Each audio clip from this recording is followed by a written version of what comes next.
De Jong to Manchester United. It looks like this duel has just been dragging on for such a long time, but right now it looks like it will really happen. Last week I was 30% certain that this all was going to happen, but right now I feel like 90 to 95% confident that this still will happen. Barcelona and Manchester United have agreed a fee, as Romano said, 75 million plus 10 million in add-on, so that will be a total of 85 million. The player contract in terms of Manchester United will be a problem. That is going to take some time, and that will probably drag the deal a lot further. But at this point, I think that we can start looking at De Jong and seeing how he's going to impact the team, the way he's going to get into this midfield and just take it to the next level and bring it closer to the likes of City, Liverpool and Tottenham. We are still far away, Manchester United are still far away from the standard. We just finished 6th this season, so there's still a lot of work to be done. But with De Jong coming into this team, this midfield improves drastically. Then you also have Eriksen and Martinez, which we can talk about how those guys are going to work with De Jong later on in the video. But for now, I just want to talk about De Jong and how he's going to impact the team. First, let's just look at the current Manchester United midfield, where it stands and why De Jong is needed in this team. So this current Manchester United midfield is awful. It's awful and is part of the reason why United performed so bad this season. Last summer transfer window for Manchester United, I think that it was a great transfer window because you got in 3 players that were all first options. Varane was Manchester United's first option as a centre-back. That was a deal that I was very skeptical about, and I thought it would not happen, but it did happen. It was a great signing. Varane did not have the impact that I thought he would, and that I think many Manchester United fans thought that Varane was going to have. He didn't have that type of impact. That also comes down to injuries and, the people surrounding him that really did not help either. So Varane wasn't him. He wasn't that guy, but hopefully this season he will be. But just looking at that last summer transfer window, Varane was their number 1 target and they got him. They got Varane. Then you look at Sancho, who was another number 1 target. And sure, the Sancho deal, you could talk about how it dragged on for 18 months or so and how it showed how incompetent the club was. But the fact of the matter is that last summer they signed Sancho, who was also their number 1 target, a player that just had finished the season with 17 goals scored and 17 assists. One of the best young players in the world at the time. I still think he is, but certainly a year ago, Sancho's market value was way higher, and United managed to sign him ahead of other teams that had interest in Sancho. Sancho right now is a place where many people are doubting him, and with reason, considering the season that he just had. But if you're talking about Sancho last year, in the market, it was hot. Manchester United were the only team really going for him, and they signed him, which is good. But again, and then you think about Ronaldo. So right there, you have 3 players that were the main options. But out of those 3 players, the point that I'm trying to get to is that none of them were midfielders. Manchester United did not spend any time trying to upgrade their midfield. They did finish second, but it was a fake second, if I can say that, because they were so far behind City that was embarrassing. And the board didn't even think to sign a midfielder. Probably that Ronaldo money was probably going to go to a midfielder, and in that case I don't think they should have signed Ronaldo, maybe, because at least if you're looking at right now, a midfield last summer transfer window would have been way more helpful and would have taken United, at least they wouldn't have as bad of a season. And many of the problems United had this season were coming from the midfield. And I'm looking at the players at United right now, the likes of Bruno, the likes of Fred, the likes of McTominay, Van de Beek, even Mata, who just left. All of these guys, they underperformed massively. Bruno, he did score 10 goals and had 6 assists, which again is good, but for Bruno's standards, it's not good enough. Bruno's a player that breaks records from the midfield, that scores goals, gets an assist.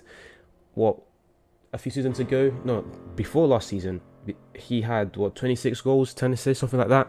Just crazy numbers. He was averaging 30 goal contributions from season to season.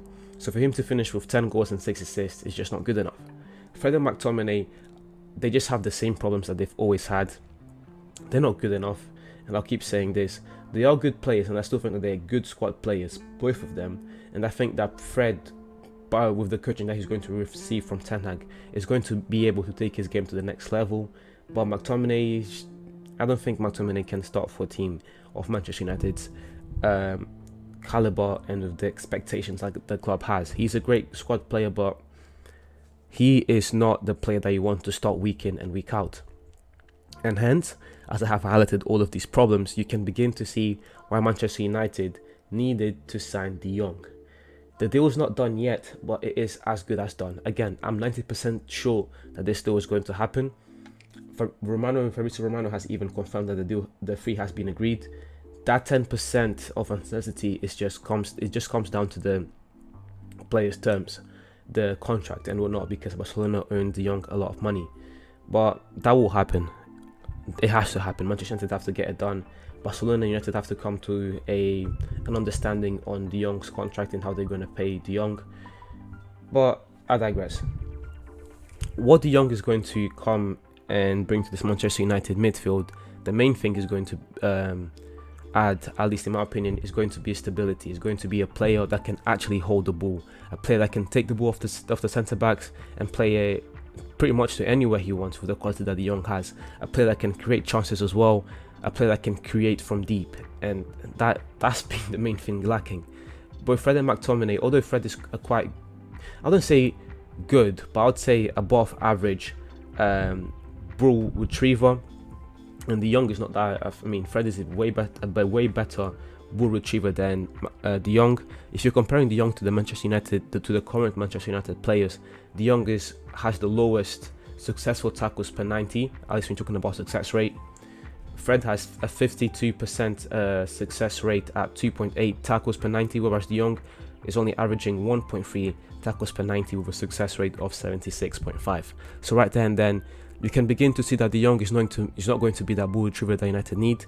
Maybe you can play De Jong with Fred, but the signing I'm most excited about is Martinez, a player that can play in both the midfield and as a CDM position, and who could add much needed cover to De Jong. But what De Jong, as I said, what De Jong is really going to add to this team is his ability to retain the ball and create chances. Comparing De Jong's successful dribbles per 90 to the rest of the Manchester United midfielders, you can see that De Jong has the highest success rate at 1.8 successful dribbles per 90, a success rate of 81%. That is high, especially in the La Liga, especially as the De Jong is the heart of that midfield, playing as the 6. Can you just imagine what this guy's going to be able to add to this team? The second player is surprisingly McTominay, but the difference is crazy because McTominay is doing at 1.4 with success rate of only 77%. Again, looking at the success rate of him and De Jong is night and day. In the passing accuracy, De Jong ranks way higher, and again the difference between De Jong and the rest of the squad is just immense. De Jong's pass accuracy is at 91.3%, whereas the second player on the list, that is McTominay, is at 85.6%. Again, night and day. And another thing that Jong is going to add is, as I said, taking care of the ball, because although Bruno is still, in my opinion, one of the best players in the world, something that Bruno tends to do is lose the ball a lot. He has the lowest passing accuracy when talking about Manchester United's most prominent midfielders, even lower than Donny van de Beek. Bruno's pass accuracy is 78%, and that's because Bruno takes a lot of risks, and that impacts United when you take into account that Bruno is pretty much their main creator. With De Jong, you're going to get a creator that has a way better pass accuracy, who's way more careful on the ball, and that's going to allow Bruno to not only increase his passing accuracy, but increase it to the point where Bruno no longer has to come back and create those chances. He's going to have De Jong to do that, and Bruno can only focus on the offensive part of the game, the offensive Manchester United's offensive play. Again, that is going to be very useful coming to this season. Yeah, and that's pretty much it. De Jong is going to be an incredible addition to this team. I can't wait. Jong and Martinez, the thing that these guys can do. Martinez playing as a centre back or CDM. I personally want to see Martinez next to De Jong in the midfield, because that is going to allow De Jong to do what De Jong does best, and that is take care of the ball and facilitate his teammates. But anyways guys, thank you very much for watching the video until the end. If you enjoyed the video, please leave a like and subscribe to the channel for more game analysis, football history, individual performances, top 10s, etc. This is the beginning of something special, and it would mean the world to me if you subscribed and help me to grow this channel.